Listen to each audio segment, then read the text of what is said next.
Right now, you're reading words. They're appearing in your mind as sounds, as meaning, as entire worlds built from symbols you learned before you could tie your shoes. You didn't choose to understand them. Your brain just does it automatically. But for the vast majority of time that creatures like you have walked this planet, this ability didn't exist. No words, no sentences, no way to say I love you or watch out or what if we tried this instead. So what did your ancestors do? They survived, they thrived, and they did it without a single word. About 2 million years ago, your ancestors looked almost nothing like you. Their brains were half the size of yours. Their bodies were built for climbing and running, not for sitting in chairs or staring at screens. But they were already doing something no other animal had ever done. They were making tools. Not simple tools like a chimpanzee stripping a twig to fish for termites. Complex tools. Stone hand axes that required dozens of precise strikes to create, each one planned several steps ahead, and they were doing this without being able to say, hold it steady or hit it here, or watch how I do this. How? Anthropologist Dietrich Stout spent years studying this question. He put modern humans inside brain scanners and had them make the same stone tools your ancestors made, and he found something unexpected. The part of your brain that lights up when you make a hand axe is the same part that lights up when you use grammar, the same neural circuits. Your ancestors weren't using language to teach tool making. They were using the structure that would one day become language. They were thinking in sequences, in cause and effect. And if I do this, then that will happen. They just couldn't say it out loud yet, so they showed it. They gestured, they pointed. They made sounds, sure, but not words.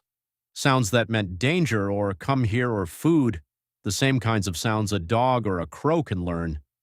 But unlike other animals, your ancestors combined these sounds with something else. Mime, pantomime. Acting out what they meant with their whole bodies. Primatologist Michael Tomasello calls this gestural communication, and it's still hardwired in you. When you're in a country where you don't speak the language, you don't just stand there silent. You point, you mime eating, you draw shapes in the air, you use your hands to show size, direction, speed. You become your ancestors. But gestures have a fatal flaw. They require line of sight. You can't gesture to someone in the dark. You can't gesture to someone behind you. You can't gesture while your hands are full or while you're running or while you're holding a child. And your ancestors needed to communicate in all of those situations, so they made sounds. Lots of them. Not words, but calls, alarm calls, food calls, contact calls to keep the group together when they couldn't see each other. Other animals do this too. Vervet monkeys have different calls for eagle, leopard, and snake, and every monkey knows exactly what to do when they hear each one. But your ancestors took it further. They started combining sounds with gestures, a point plus a grunt, a mime of eating plus a hum. And something extraordinary happened. The combination meant more than the sum of its parts. Neuroscientist Terence Deacon argues this was the spark, the moment when your ancestors' brains started doing something new. They started creating symbols, a sound that didn't just mean danger right now, but could mean danger that happened yesterday or might happen tomorrow. A gesture that didn't just point at food, but at the idea of food, the concept. And once you can talk about things that aren't right in front of you, everything changes. Your ancestors started teaching in ways no other animal could. A mother chimpanzee teaches her baby to crack nuts by letting the baby watch her. That's it. No guidance, no correction. The baby either figures it out or doesn't. But your ancestors couldn't afford that. Their tools were too complex. Their survival strategies were too specific to the environment, so they guided, they corrected, they used gestures and sounds and facial expressions to say, no, not like that, like this. And it worked. Knowledge started accumulating. Each generation built on the last, not because of language, but because of something deeper. A drive to share what you know, to teach, to shape another mind.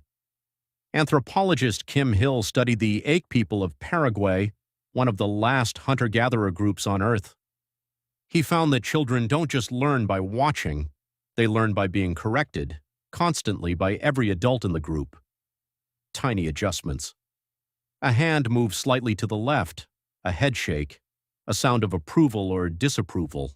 No lectures, no explanations, just continuous feedback. And it's incredibly effective. The ache can navigate dense rainforest, identify hundreds of edible plants, track animals for days, and do it all by age 15. Yeah,